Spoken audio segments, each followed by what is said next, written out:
มากเลยครับมันมาสายนี่โดนตะแคงบุ้นเลยประมาณจากหลังได้ครับเนี่ยเฉพาะของผมหมู่7ทางเดียวเนี่ยมันมานี่ก่อนลมมันมานี่ก่อนที่แรกพอขากลับมันหอบเลยที่นี่เขาเลยโม8-9หลังแล้วก็สายเสาไฟหักโอ้ยฉันอันตรายเลย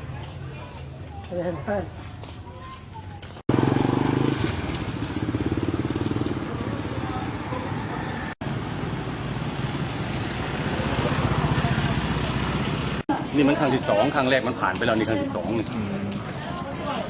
ที่แล้วสุดๆเลยอ่ะ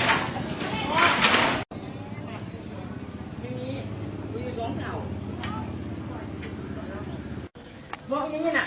เสียงมันบิ้วพวกบิ้วเจ็ดพี่วันโอ้ยอะไรก็ไม่โดนแกนี่เฮ้อแล้วก็มีตัวข้ามไว้ตัวที่มันข้าม จ้าเสาหน้าพระภูมิน่ะที่มันลูบลุดลงน่ะเสาเล็กน่ะจ้ะนั่นน่ะผู้ใหญ่ทำนะคะเมื่อ50,000 กว่าบาทเพิ่งทำอ่ะ